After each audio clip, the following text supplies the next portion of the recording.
حضرت ابو ایوب رضی اللہ تعالی عنہ روایت کرتے ہیں، حضرت محمد مصطفیٰ صلی اللہ تعالی علیہ وآلہ وصحابہ وسلم نے مبارک ارشاد فرمایا، تمہیں ایسا عمل نہ بتاؤں جسے کرنے سے تمہارے ہاتھ کو پکڑ کر جنت لے جاؤں۔ صحابہ کرام رضوان اللہ تعالی علیہم اجمعین کے چہرے جگمگا اٹھے اور عرض کیا، اللہ کے نبی صلی اللہ علیہ وسلم، اگر کسی پر جہنم واجب ہو گئی ہو تب؟ آپ صلی اللہ تعالی علیہ وآلہ وسلم نے فرمایا، اس عمل سے انسان پاک ہو جاتا ہے۔ آپ صلی اللہ علیہ وآلہ وسلم نے فرمایا، وہ عمل یہ ہے۔ بسم اللہ الرحمن الرحیم۔ السلام علیکم ورحمۃ اللہ۔ محترم ناظرین، حضرت موسیٰ علیہ السلام نے ایک مرتبہ بارگاہ خداوندی میں عرض گزار ہوئے، یا رب غفار، مجھے میرا جنت کا ساتھی دکھا دے۔ اللہ پاک نے فرمایا، فلاں شہر میں جاؤ، وہاں فلاں قصاب تمہارا جنت کا ساتھی ہے۔ چنانچہ موسیٰ علیہ السلام وہاں اس قصاب کے پاس تشریف لے گئے۔ اس نے آپ علیہ السلام کی دعوت کی۔ جب کھانا کھانے بیٹھے تو اس نے ایک بڑا سا ٹوکرا اپنے پاس رکھ لیا،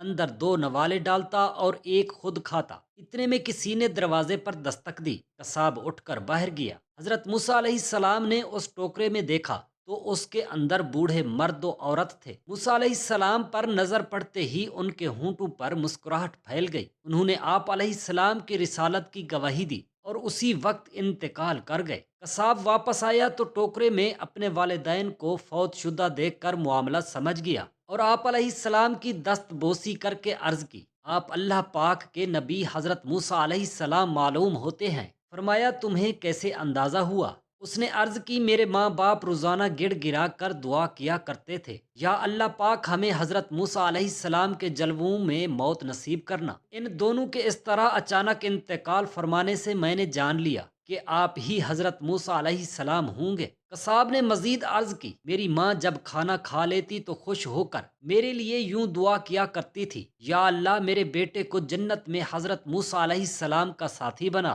حضرت موسیٰ علیہ السلام نے فرمایا، مبارک ہو کہ اللہ پاک نے تمہیں جنت میں میرا ساتھی بنا دیا ہے۔ اللہ کریم نے حضرت سلیمان علیہ السلام کو وحی فرمائی کہ سمندر کے کنارے جائیے اور ہماری قدرت کا نظارہ کیجیے۔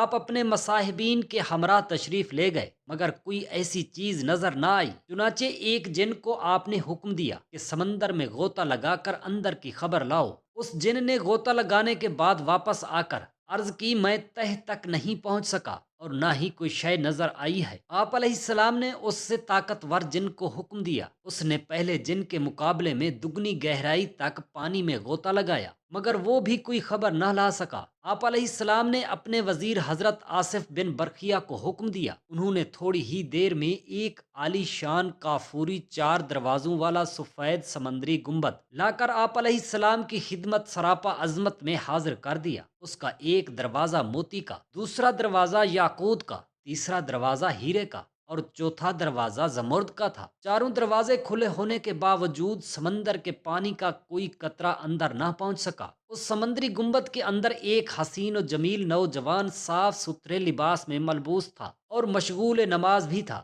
جب وہ نماز سے فارغ ہوا، آپ علیہ السلام نے سلام کیا، اس نوجوان سے سمندری گنبد کا راز دریافت کیا۔ اس نے عرض کی، اے اللہ کے نبی، میرا ماں باپ معذور اور والدہ نابینا تھی۔ الحمدللہ میں نے 70 سال ان کی خدمت کی۔ میری ماں نے انتقال سے پہلے دعا کی، یا اللہ میرے بیٹے کو درازی عمر بالخیر عطا فرما۔ والد محترم نے باوقت وفات دعا فرمائی، یا اللہ میرے بیٹے کو ایسی جگہ عبادت پر لگا جہاں شیطان کی مداخلت نہ ہو۔ والد مرحوم کی تدفین کے بعد جب میں ساحل سمندر پر آیا تو مجھے یہ سمندری گنبد نظر آیا۔ میں اس گنبد کے اندر داخل ہو گیا۔ اتنے میں ایک فرشتہ آیا اور اس نے اس گنبد کو سمندر کی تہ میں اتار دیا۔ حضرت سلیمان علیہ السلام کے پوچھنے پر اس نے عرض کی، میں حضرت ابراہیم علیہ السلام کے مقدس دور میں یہاں آیا ہوں۔ حضرت سلیمان علیہ السلام نے جان لیا کہ اس کو 2000 سال اس سمندری گنبد میں گزر چکے ہیں، مگر اب تک جوان ہے۔ اس کا ایک بھی بال سفید نہ ہوا تھا۔ غذا کے متعلق اس نے بتایا، روزانہ ایک سبز پرندہ اپنی چونچ میں کوئی پہلی چیز لاتا ہے، میں اسے کھا لیتا ہوں۔ اس دنیا میں دنیا کی تمام نعمتوں کی لذت اس چیز میں ہوتی ہے، اس سے میری بھوک اور پیاس مٹ جاتی ہے۔ اس کے علاوہ الحمدللہ گرمی، سردی، نیند، سستی، غنودگی، گھبراہٹ و خوف، یہ تمام چیزیں مجھ سے دور رہتی ہیں۔ اس کے بعد اس نوجوان کی خواہش پر حضرت سلیمان علیہ السلام کا حکم پا کر حضرت آصف بن برخیا نے سمندری گنبد کو اٹھا کر سمندر کی تہ میں پہنچا دیا۔ اس کے بعد حضرت سلیمان علیہ السلام نے فرمایا، اے لوگو، اللہ تعالیٰ آپ سب پر رحم فرمائے۔ رسول اکرم صلی اللہ تعالیٰ علیہ وآلہ وصحابہ وسلم نے مبارک ارشاد فرمایا، جو شخص جمعہ کے دن نہائے، پاکیزگی کی طاقت رکھتا ہو اور تیل لگائے یا گھر میں جو خوشبو ہو لگا کر پھر نماز کو نکلے اور دو شخصوں میں جدائی نہ کرے، یعنی نماز کے دوران دو شخص بیٹھے ہوئے ہوں تو انہیں ہٹا کر بیچ میں نہ بیٹھے، جو نماز اس کے لیے لکھی گئی ہے وہ پڑھے، پھر امام صاحب جب خطبہ پڑھے تو چپ رہے، اس کے لیے ان گناہوں کی جو اس جمعہ اور دوسرے جمعہ کے درمیان ہے مغفرت ہو جائے گی۔ زکوٰۃ دینے کی حالت پر موت آئے وہ صدیقین اور شہداء کے ساتھ ہوگا۔ زکوٰۃ دینا فلاحی یعنی کامیابی پانے کا ذریعہ ہے۔ زکوٰۃ دینے سے مال پاک ہوتا ہے، زکوٰۃ دینے سے مال کی حفاظت ہو جاتی ہے۔ فرمان حضرت محمد مصطفیٰ صلی اللہ تعالیٰ علیہ وآلہ وسلم، زکوٰۃ دے کر اپنے مال کو مضبوط کلو میں کر لو۔ زکوٰۃ دینے سے مال بڑھتا ہے، زکوٰۃ دینے سے غریبوں کی دعائیں ملتی ہیں، زکوٰۃ دینے سے بخل اور لالچ سے نجات ملتی ہے، زکوٰۃ دینے سے معاشی بحران ختم ہوتے ہیں، غریبوں کی مدد ہو جاتی ہے اور مسلمانوں میں بھائی چارہ مضبوط ہو جاتا ہے اور معاشرے میں اجتماعیت کو فروغ ملتا ہے۔ بر وقت اور درست طریقے سے زکوٰۃ دینا بہت سے لوگوں کو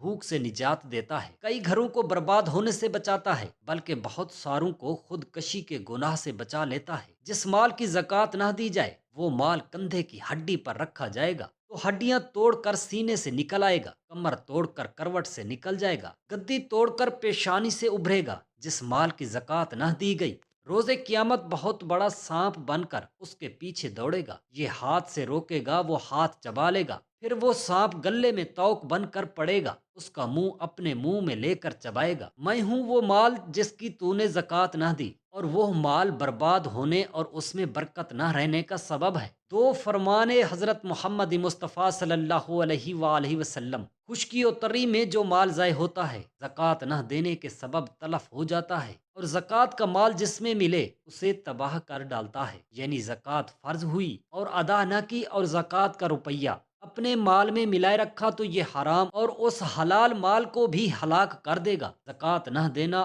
آفتیں آنے کا سبب ہے۔ حدیث مبارکہ میں ہے، جو قوم زکوٰۃ نہ دے اللہ تعالیٰ اسے قحط میں مبتلا فرما دیتے ہیں۔ ایک روایت میں ہے، جب لوگ زکوٰۃ نہیں دیتے اللہ تعالیٰ بارش روک لیتا ہے، زمین پر جانور اگر نہ ہوتے تو آسمان سے پانی کا ایک قطرہ بھی پانی نہ گرتا۔ حضرت علی رضی اللہ تعالیٰ عنہ سے روایت ہے کہ رسول خدا صلی اللہ تعالیٰ علیہ وآلہ وصحابہ وسلم نے فرمایا، جنت میں ایسے محل ہیں جن کے اندر کھڑے ہوں تو باہر کی ہر چیز نظر آتی ہے، اور باہر کھڑے ہو جائیں تو اندر کی ہر چیز نظر آتی ہے۔ ایک اعرابی شخص نے کھڑے ہو کر عرض کیا، اے اللہ کے رسول صلی اللہ تعالیٰ علیہ وآلہ وسلم، یہ کس آدمی کے لیے ہے؟ تو آپ صلی اللہ تعالیٰ علیہ وآلہ وسلم نے مبارک ارشاد فرمایا، اس کے لیے ہیں جو اچھی بات کرے، بھوکوں کو کھانا کھلائے، کثرت روزے رکھے، اور جب لوگ مزے کی نیند سو رہے ہوں اٹھ کر نماز پڑھے۔ یہ محل ان کے ہیں۔ حضرت حارثہ بن وہب رضی اللہ تعالیٰ عنہ نے نبی اکرم نور مجسم صلی اللہ تعالیٰ علیہ وآلہ وسلم کو یہ فرماتے ہوئے سنا کہ کیا تمہیں یہ نہ بتاؤں، جنت میں جانے والے ایسے لوگ جن کو فرشتے کہیں گے دیکھو جنتی آ گئے ہیں۔ صحابہ کرام رضوان اللہ تعالیٰ علیہم اجمعین نے عرض کیا، کیوں نہیں؟ آپ صلی اللہ تعالیٰ علیہ وآلہ وصحابہ وسلم نے مبارک ارشاد فرمایا، ہر ناتواں لوگوں کے نزدیک کمزور لیکن اللہ کے نزدیک برگزیدہ اگر کسی معاملے میں اللہ کی قسم اٹھا لے تو اللہ اس کو سچا کر دے۔ پھر فرمایا، کیا میں تمہیں جہنم میں جانے والے لوگوں کے بارے میں نہ بتاؤں؟ صحابہ کرام رضوان اللہ تعالیٰ علیہم اجمعین نے عرض کیا، کیوں نہیں؟ تو نبی کریم صلی اللہ تعالیٰ علیہ وآلہ وسلم نے ارشاد فرمایا، ہر جھگڑالو، بد اخلاق اور تکبر کرنے والا جہنمی ہے۔ حضرت ابو ایوب رضی اللہ تعالیٰ عنہ کہتے ہیں کہ ایک آدمی نبی اکرم نور مجسم صلی اللہ تعالیٰ علیہ وآلہ وسلم کی خدمت اقدس میں حاضر ہوا اور عرض کیا، مجھے کوئی ایسا عمل بتائیے جو مجھے جنت کے قریب اور جہنم سے دور کر دے۔ تو نبی کریم صلی اللہ تعالیٰ علیہ وآلہ وسلم نے مبارک ارشاد فرمایا،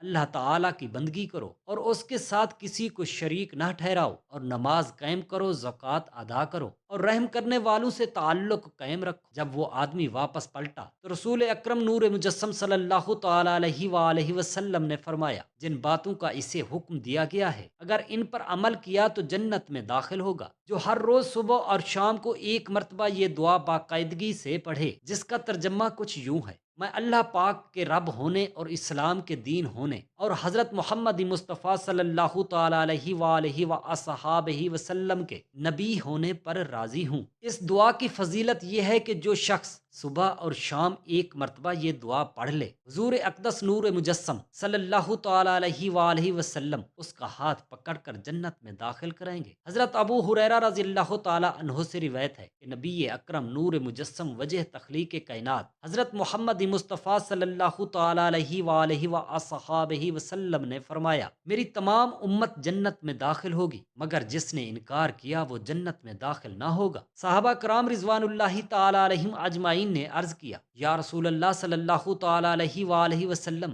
کس نے انکار کیا؟ تو نبی کریم صلی اللہ تعالیٰ علیہ وآلہ وسلم نے ارشاد فرمایا، جس نے میری اطاعت کی وہ جنت میں داخل ہو گیا، جس نے میری نافرمانی کی اس نے انکار کیا وہ جنت کی خوشبو تک نہیں سونگھ سکے گا، حالانکہ اس جنت کی خوشبو زمین اور آسمان، مشرق و مغرب تک پھیلی ہوتی ہے۔ حضرت ایاز رضی اللہ تعالیٰ عنہ سے روایت ہے کہ رسول خدا صلی اللہ تعالیٰ علیہ وآلہ وصحابہ وسلم نے ایک روز اپنے خطبے میں ارشاد فرمایا، جنت میں جانے والے تین قسم کے لوگ ہیں: نمبر 1، حاکم، انصاف کرنے والا اور سچ بولنے والا اور نیک کاموں کی طرف راغب کرنے والا۔ نمبر 2، وہ شخص جو ہر قرابت دار اور ہر مسلمان کے لیے مہربان اور نرم دل ہے۔ نمبر 3، وہ شخص جو پاک دامن ہے اور عیال داری کے باوجود کسی سے سوال نہیں کرتا۔ حضرت عطا بن رباح رحمۃ اللہ علیہ کہتے ہیں، حضرت عبداللہ بن عباس رضی اللہ تعالیٰ عنہما نے مجھ سے کہا، کیا میں تجھے جنتی عورت نہ دکھاؤں؟ میں نے عرض کیا، کیوں نہیں؟ حضرت عبداللہ بن عباس رضی اللہ تعالیٰ عنہما نے ایک عورت کی طرف اشارہ کر کے کہا، یہ کالی عورت نبی کریم صلی اللہ تعالیٰ علیہ وآلہ وسلم کی خدمت اقدس میں حاضر ہوئی اور عرض کیا، میں مرگی کی مریضہ ہوں اور مرگی کے دوران میرا ستر کھل جاتا ہے۔ نبی کریم صلی اللہ تعالیٰ علیہ وآلہ وسلم میرے لیے دعا فرمائیں، اللہ مجھے صحت عطا فرمائے۔ تو رسول خدا صلی اللہ تعالیٰ علیہ وآلہ وسلم نے مبارک ارشاد فرمایا، اگر تو چاہے تو صبر کر، تیرے لیے جنت ہے، اور اگر چاہے تو اللہ سے تیرے لیے دعا کرتا ہوں، وہ تجھے صحت عطا فرما دے گا۔ اس صورت میں جنت کا وعدہ نہیں کرتا۔ اس عورت نے عرض کیا، میں صبر کروں گی، لیکن ساتھ یہ بھی عرض کیا، مرگی کے دوران میرا ستر کھل جاتا ہے، اللہ پاک سے دعا فرمائے کہ میرا ستر نہ کھلے۔ رسول اکرم نور مجسم وجہ تخلیق کائنات صلی اللہ تعالیٰ علیہ وآلہ وسلم نے اللہ تعالیٰ سے اس کے لیے دعا فرما دی اور وہ عورت صحت یاب ہو گئی۔ حضرت انس بن مالک رضی اللہ تعالیٰ عنہ کہتے ہیں کہ رسول خدا صلی اللہ تعالیٰ علیہ وآلہ وسلم نے مبارک ارشاد فرمایا، جس نے دو لڑکیوں کو جوان ہونے تک پالا پوسا،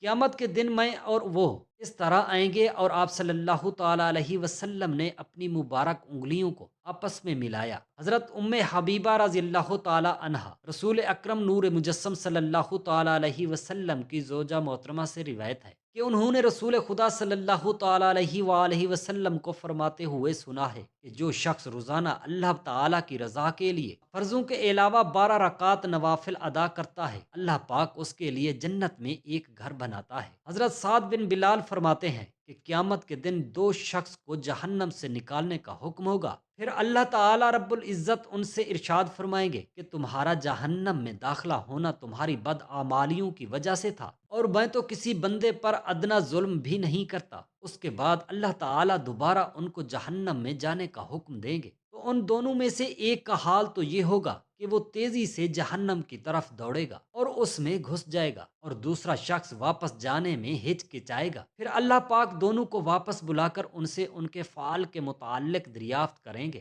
حالانکہ وہ خوب جانتا ہے۔ ان میں سے جو شخص جہنم کی طرف تیزی سے بھاگا تھا وہ کہے گا کہ میں نے آپ کی نافرمانی کے خوف سے ایسا کیا کہ کہیں دوبارہ آپ کی ناراضگی کا مستحق نہ ہو جاؤں، اور دوسرا شخص بولے گا کہ اے اللہ پاک، میں نے تو آپ کے ساتھ اچھا گمان رکھتے ہوئے ایسا کیا ہے کہ آپ کی ذات اقدس ایسی نہیں ہے کہ جہنم سے نکالنے کے بعد دوبارہ جہنم میں واپس بھیج دے، پھر اللہ پاک دونوں ہی کو جنت میں بھیج دیں گے۔ حضرت عمر بن خطاب رضی اللہ تعالی عنہ کہتے ہیں کہ رسول اکرم نور مجسم وجہ تخلیق کائنات حضرت محمد مصطفیٰ صلی اللہ تعالی علیہ وآلہ وسلم نے فرمایا، تم میں سے جو شخص اچھی طرح وضو کرے پھر کہے میں گواہی دیتا ہوں کہ اللہ پاک کی صفات کی کوئی عبادت کے لائق نہیں، وہ اکیلا ہے اور اس کا کوئی شریک نہیں، اور حضرت محمد صلی اللہ تعالی علیہ وآلہ وسلم اللہ کے بندے اور اس کے رسول ہیں، اس کے لیے جنت کے 8 دروازے کھول دیے جاتے ہیں، جس سے چاہے داخل ہو جائے۔ حضرت عبادہ بن سامت رضی اللہ تعالی عنہ سے روایت ہے کہ رسول خدا صلی اللہ تعالی علیہ وآلہ وسلم نے فرمایا، مجھے تم لوگ اپنی ذات میں 6 چیزوں کی ضمانت دو تو میں تمہیں جنت کی ضمانت دیتا ہوں۔ نمبر 1، جب بات کرو تو سچ کہو۔ نمبر 2، جب وعدہ کرو تو پورا کرو۔ نمبر 3، اگر تمہیں امانت دی گئی تو امانت ادا کرو۔ نمبر 4، اپنی شرم گاہوں کی حفاظت کرو۔ نمبر 5، اپنی نگاہوں کو نیچے رکھو۔ نمبر 6، اپنے ہاتھوں کو روکے رکھو۔ یہ عمل پاکیزگی کے ساتھ کرو اور جنت تمہارا مقدر ہوگی۔ اللہ تعالیٰ سے دست ادب دعا کرتے ہیں، میرے تمام مسلمان بہن بھائیوں کے بچوں کو اللہ تعالیٰ اپنے حفظ و امان میں رکھے، آمین یا رب العالمین۔ جزاک اللہ خیرن کثیرا۔